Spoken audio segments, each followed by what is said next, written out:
नमस्कार, मैं हूं हरिशंकर व्यास। सेंट्रल हॉल में आपका स्वागत है। पता नहीं संघ परिवार में इन दिनों गोविंदाचारी का क्या प्रभाव और रोल है, मगर उन्हें संघ संगठनों के आदर्शों, उनकी स्वदेशी आवाज के प्रतिनिधि माना जा सकता है। तभी वे यदि जल, जंगल, जमीन के आम आदमी के हक में जन आंदोलन के अगुआ बने हैं तो ये चौंकाने वाली बात है। एकता परिषद के पीवी राजगोपाल के सत्याग्रह के एक पदयात्री गोविंदाचारी भी है। गोविंदाचारी ने सन 2011-12 में भी जनता के मूड को भापा था। सूचना अधिकार, भ्रष्टाचार, काले धन के बिंदुओं पर वे रामदेव, अन्ना हजारे, अरविंद केजरीवाल के साथ मंच पर दिखलाई दिए थे। सो आज विचारणीय सवाल है कि क्या उन्होंने वापस जन आंदोलन की संभावनाएं बूझी है।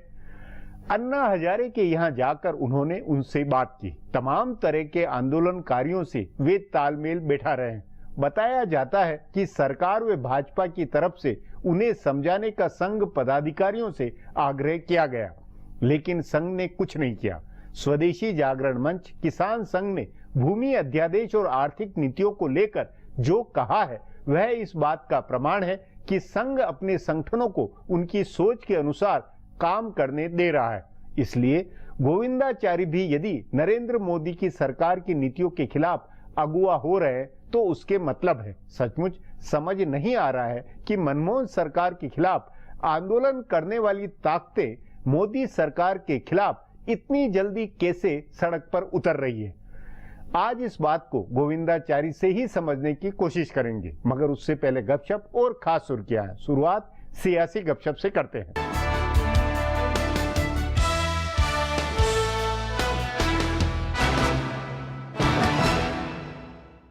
जनता परिवार की पार्टियों में एकता दिख रही है। नीतीश कुमार को फिर से मुख्यमंत्री बनाने के लिए लालू प्रसाद यादव ने भी पूरा जोर लगाया और मुलायम सिंह यादव ने भी मदद की। नीतीश कुमार के शपथ ग्रहण समारोह में अखिलेश यादव, एचडी देवगौड़ा और ओम प्रकाश चौटाला मौजूद रहे। इससे ये तो साफ हुआ है कि पिछले साल संसद के शीतकालीन सत्र के दौरान 5 पार्टियों के बीच जो एकता बनी थी वो कायम है, लेकिन इन पार्टियों के विलय का मामला टलता जा रहा है। बताया जा रहा है कि 26 फरवरी को लालू प्रसाद यादव की बेटी की शादी हो जाने के बाद विलय की बात आगे बढ़ेगी, लेकिन जानकार सूत्रों का कहना है कि संसद के बजट सत्र के दौरान विलय नहीं हो पाएगा। संसद में ये 5 पार्टियां मिलकर काम करेंगी, लेकिन विलय उसके बाद होगा। हालांकि जानकारों का ये भी मानना है कि अगले 1-2 महीने में बिहार की सरकार का कामकाज कैसा होता है और राष्ट्रीय जनता दल उसमें शामिल होती है या नहीं, इस पर भी बहुत कुछ निर्भर करेगा। जानकार सूत्रों के मुताबिक जदयू और राजद के बीच कई मसलों पर मतभेद है। सरकार में शामिल होने को लेकर विवाद है तो लालू प्रसाद यादव की बेटी मीसा भारती को उप मुख्यमंत्री बनाया जाए या अब्दुल बारी सिद्दीकी को बनाया जाए, इसे लेकर भी विवाद है। टिकट बंटवारे के फार्मूले का विवाद अलग है। समाजवादी पार्टी के नेताओं की अपनी चिंता है कि उन्हें इस विलय से क्या मिलना है, सो इस वजह से विलय थोड़े समय और टले तो हैरानी नहीं होगी। प्रधानमंत्री नरेंद्र मोदी संसद के बजट सत्र के बाद एक बार फिर अपनी सरकार में फेरबदल कर सकते हैं। जानकार सूत्रों का कहना है कि कई बड़े मंत्रालयों में फेरबदल हो सकती है। प्रधानमंत्री बड़ी उम्मीदों के साथ जिन नेताओं को लेकर आए थे उनके कामकाज से वो बहुत संतुष्ट नहीं है। इसीलिए कहा जा रहा है कि कुछ हाई प्रोफाइल नेताओं को कम महत्व के मंत्रालयों में भेजा जा सकता है। बताया जा रहा है कि बजट पेश करने वाले दोनों मंत्रियों पर प्रधानमंत्री की नजर है। अरुण जेटली और सुरेश प्रभु कैसा बजट बनाते हैं, इससे इनका भविष्य तय होगा। सूत्रों के मुताबिक सुरेश प्रभु अब तक के कामकाज से प्रधानमंत्री खुश नहीं है, तो एक चर्चा ये भी है कि जेटली की जगह अरुण शौरी को वित्त मंत्रालय में लाने की प्रधानमंत्री की सोच है। बुनियादी ढांचे से जुड़े मंत्रालयों में भी कुछ मंत्रियों के कामकाज से प्रधानमंत्री संतुष्ट नहीं बताए जा रहे हैं। भाजपा के जानकार सूत्रों का कहना है कि कुछ युवा मंत्रियों को बड़ी जिम्मेदारी दी जा सकती है। इसके अलावा मुख्तार अब्बास नकवी की तरक्की हो सकती है, वो नजमा हेपतुल्ला की जगह ले सकते हैं। शिवसेना के कोटे से एक और मंत्री को लिए जाने की भी चर्चाएं हैं। हालांकि अगर महाराष्ट्र में दोनों का तालमेल टूटा तो भाजपा महाराष्ट्र से अपना ही एक और मंत्री बनाएगी। पीडीपी के बारे में अभी तय नहीं है कि उसका कोई नेता केंद्र में शामिल होगा या नहीं। कांग्रेस उपाध्यक्ष राहुल गांधी की तरक्की को लेकर सस्पेंस गहरा गया है। पहले तो ये माना जा रहा था कि अप्रैल में राहुल गांधी को पार्टी का अध्यक्ष बनाया जा सकता है। कांग्रेस के कई नेताओं का भी मानना है कि राहुल का अध्यक्ष बनना तय है। अप्रैल में कांग्रेस के अधिवेशन में इसकी घोषणा कर दी जाएगी और साल के अंत में होने वाले पार्टी महाअधिवेशन में इस पर मुहर लगवाई जाएगी, लेकिन पार्टी के कई पुराने नेता इस पर आपत्ति कर रहे हैं। कांग्रेस के जानकार सूत्रों का कहना है कि पार्टी नेताओं ने खुलकर अपनी चिंता जाहिर की है। उन्होंने कहा है कि राहुल गांधी जिस तरह की राजनीति करते हैं उससे पार्टी का भविष्य खतरे में पड़ सकता है।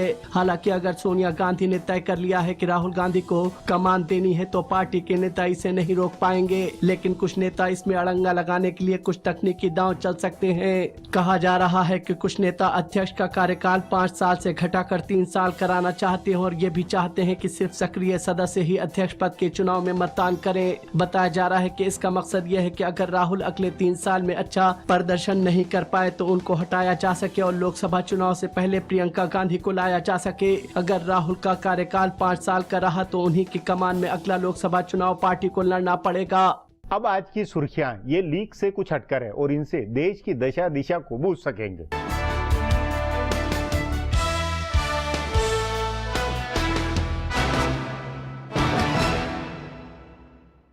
राष्ट्रपति प्रणब मुखर्जी के अभिभाषण के साथ आज संसद के बजट सत्र की शुरुआत हो गई। राष्ट्रपति ने संसद के दोनों सदनों के साझा सम्मेलन को संबोधित करते हुए कहा कि सबका विकास करना उनकी सरकार की प्राथमिकता है। उन्होंने सबका साथ सबका विकास के नारे को दोहराते हुए कहा कि सरकार समाज के हर वर्ग के लिए काम करने को प्रतिबद्ध है। राष्ट्रपति ने कहा कि उनकी सरकार 2022 तक हर परिवार को पक्का मकान मुहैया करवाएगी। उन्होंने ये भी बताया कि आवास के क्षेत्र में निवेश बढ़ाने के लिए सरकार ने FDI के नियमों को उदार बनाया है और आवास ऋण पर ब्याज में छूट की सीमा भी बढ़ाई है। राष्ट्रपति ने कहा कि सरकार किसानों के हितों की पूरी रक्षा करते हुए भूमि सुधार में बदलाव कर रही है ताकि प्रक्रियागत मुश्किलों को कम किया जा सके। अभिभाषण में इस बात का खास तौर से जिक्र किया गया कि इस साल 15 अगस्त तक सभी स्कूल में शौचालय की व्यवस्था हो जाएगी। काले धन पर रोक लगाने की सरकार की प्रतिबद्धता दोहराते हुए राष्ट्रपति ने कहा कि सरकार घरेलू और विदेशी दोनों मोर्चे पर काले धन को रोकने के लिए हर कदम उठाएगी। बेटी बचाओ बेटी पढ़ाओ योजना को आगे बढ़ाने के लिए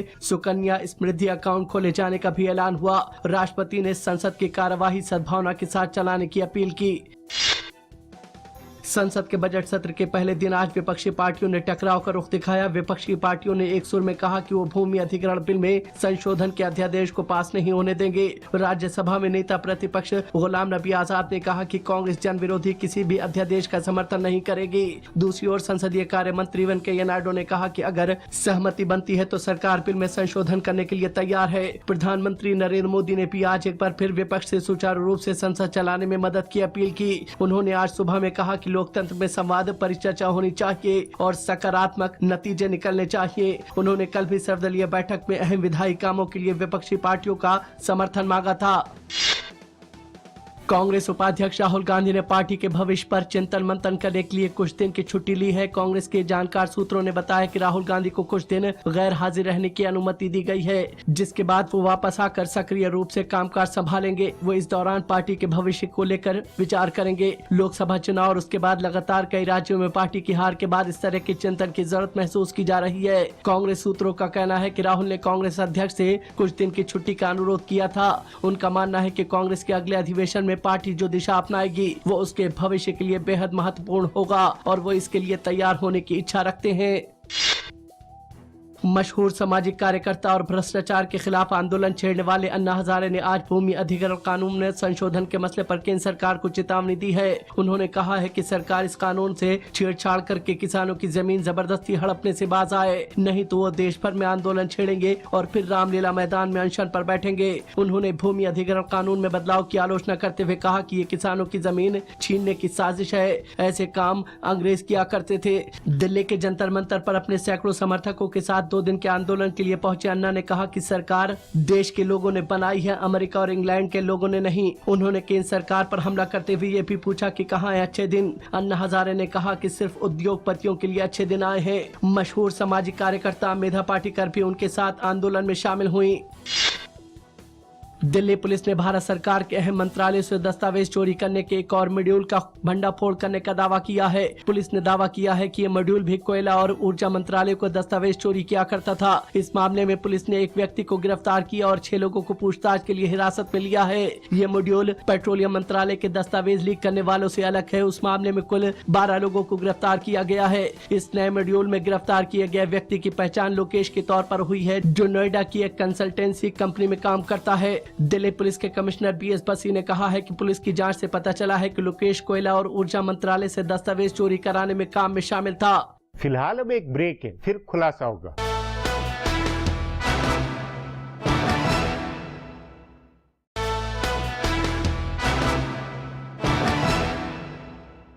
केंद्र की नरेंद्र मोदी सरकार पर किसी तरह का कोई दाग नहीं लगा है। विकास, सुशासन, पारदर्शिता की कसौटियों पर सरकार ठीक ठाक काम कर रही है। बावजूद इसके 2011-12 के वक्त के आंदोलनकारी वापस आंदोलन की जिद में आए हैं, तो वजह जनता की नब्ज पर इनका हाथ होगा।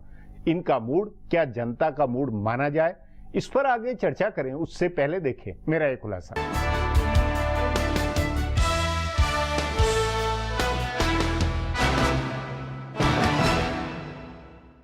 यूपीए सरकार के दूसरे कार्यकाल के दूसरे साल में देश भर के सामाजिक कार्यकर्ताओं ने जन आंदोलन छेड़ा था, जिसकी वजह से अगले 3 साल में कांग्रेस और पूरी सरकार इतनी बदनाम हुई कि कांग्रेस पार्टी लोकसभा में 44 सीटों पर सिमट गई। कांग्रेस की सरकार के खिलाफ आंदोलन 7 साल के बाद हुए, जबकि केंद्र की नरेंद्र मोदी की सरकार के खिलाफ पहले 9 महीने में ही आंदोलन की सुगबुगाहट शुरू हो गई। 5000 किसानों का एक जत्था दिल्ली पहुंचा है, जिसका मकसद सरकार को चेतावनी देना है। ये किसानों की चेतावनी यात्रा है। वो भूमि अधिग्रहण कानून में बदलाव का विरोध कर रहे हैं।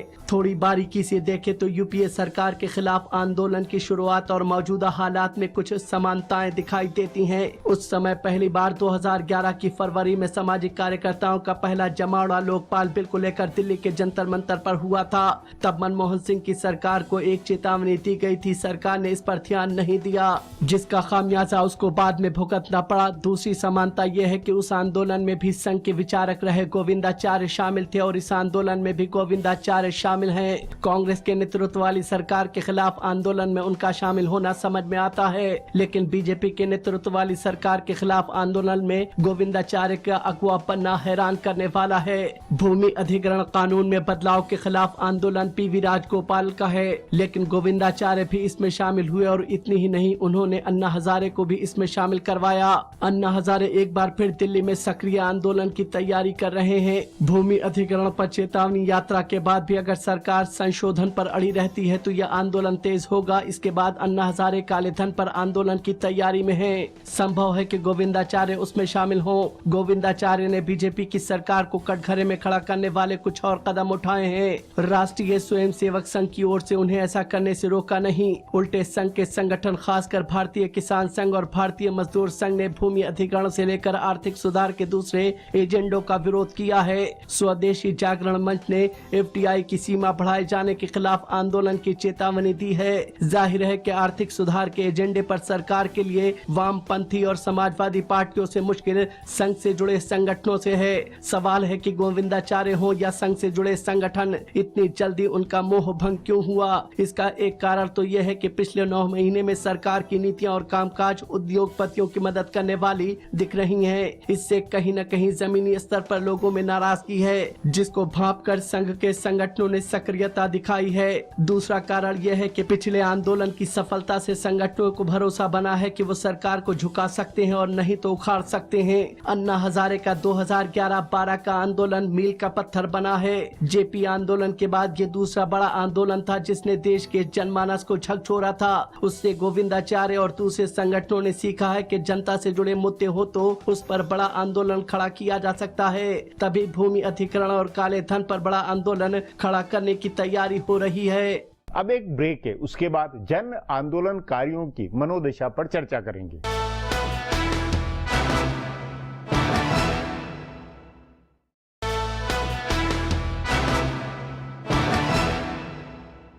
भूमि अधिग्रहण अध्यादेश मोदी सरकार के विकास एजेंडे की एक जरूरत है, मगर इससे कुछ ऐसे मैसेज गया है जिससे किसान नाराज बताए जा रहे हैं। क्या सचमुच में आम किसान व जनता के हित इससे मारे जाएंगे।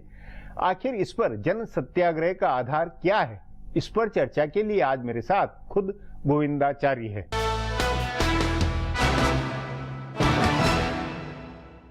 गोविंद जी, भूमि अधिग्रहण अध्यादेश के बहाने जंतर मंतर पर जो एक आंदोलन, जन आंदोलन की जो एक भूमिका सी बन रही है, क्या ये नहीं लगता कि ये कुछ जल्दी है? आखिर सरकार को बने अभी नई सरकार को केंद्र में आए 9-10 महीने हुए हैं और अभी से इस तरह की सुगबुगाहट, आखिर क्या मतलब है? भाई उनको क्या जल्दी थी अध्यादेश तक उतर आने की जी, और वो जिस तरह से पूत के पांव पालने में दिख जाते हैं। हाँ। वैसे पहला कदम क्या किसान विरोधी और गरीब विरोधी उनको लेना था। हाँ। और भी तो विषय किए कर सकते थे। जो लक्षण दिखाई पड़े हैं मेक इन इंडिया और जो काम यूपीए सरकार ने नहीं किया, इसी अध्यादेश के बारे में ही ले लीजिए। तो इंडस्ट्रियल कॉरिडोर को भी पब्लिक इंटरेस्ट मानना क्या बताता है? सुप्रीम कोर्ट ने कुछ विषयों को पब्लिक इंटरेस्ट से उन्होंने नोटिफाई किया, ठीक है, उससे आगे भी बढ़ने की क्या जरूरत है? और make in India, make for India, made by India के साथ अगर न रहा तो क्या उसका परिणाम होगा? एसईजेड का अनुभव ले ही चुके थे। रियल एस्टेट में कन्वर्ट हो जाता है 75% लैंड, ऐसा अनुभव आया। नहीं, लेकिन ये सरकार उन एसईजेड को कैंसिल भी कर रही है और ये भी कहना है कि देखिए मेक इन इंडिया को लेकर ये आंदोलन नहीं, बुनियादी तौर पर ये कि किसान के विरोधी है, ये बात है। लेकिन कई लोगों का कहना है कि जो शहरी आबादी है, मध्य वर्ग है, जो विकास चाहती है, और किसान भी कुल मिला के मुआवजा ज्यादा चाहता है, मुआवजे की उसकी चिंता है, वो ये जमीन को लेकर उसने चिंता में नहीं है। हम व्यापक भी तो देखें, देखिए 12.5 करोड़ हेक्टेयर कृषि जमीन है। पिछले 10 वर्षों में ही 1.80 करोड़ हेक्टेयर खत्म हो चुकी है। 2.5 लाख किसान 10 वर्ष में आत्महत्या कर चुके हैं। अभी पिछले 45 दिनों में मराठवाड़ा रीजन में 93 किसानों ने आत्महत्या की है। तो प्रश्न तो जमीन से जुड़ा हुआ ही है। वो खेती से जुड़ा हुआ नहीं कहेंगे कि कृषि की स्थिति खराब है, कृषि के अंदर उत्पादक। हाँ जी, उसी में आप ठीक कह रहे हैं। खेती आखिर जमीन पर ही तो होगी, हवा में तो होगी नहीं। जमीन ही नहीं रहेगी कृषि भूमि तो खेती कहाँ? टेरेस गार्डन से केवल काम चलाएंगे क्या? और जहाँ तक आप ये आगे की बात कर रहे हैं, तो हमने तो अनुभव किया कि किसानों में रेम्यूनरेटिव प्राइसेस की बात आई। उनका कहना सब्सिडी हमें मत दीजिए, मूल्य दे दीजिए। अभी सरकार ने हाई कोर्ट में कह दिया है कि नहीं, हम तो जो चुनाव उसमें वादा किए थे 150% हम देंगे, वो दोनों अब मुकर गए। अब कह रहे हैं कि आगे 3 साल तक हम बढ़ाएंगे नहीं रेम्यूनरेटिव प्राइसेस। तो किसान जाएगा कहाँ? मरे में भी नहीं है, जिए में भी नहीं है। नहीं, मतलब आपका ये मानना है, फिर ये कहना है कि कुल मिलाकर जन विरोधी नीतियों की वजह से ये आंदोलन और सत्याग्रह के लिए कमर कसी जा रही है, या केवल एक मुद्दे के ऊपर? नहीं, स्वाभाविक है ना। देखिए, जमीन अधिग्रहण का मुद्दा आएगा तो स्वाभाविक है कि उसके बाद वो इंडस्ट्रियल कॉरिडोर के बनाते दिया जाएगा, तो फैसिलिटेट कर रहे हैं। आज आप देखिए ना, जमीन अधिग्रहण की बात हम कह रहे हैं।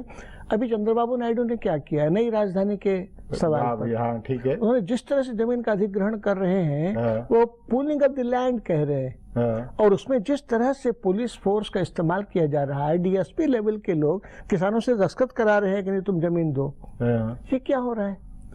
अब ये सारे तरीके होंगे। वही बात छत्तीसगढ़ में हुई।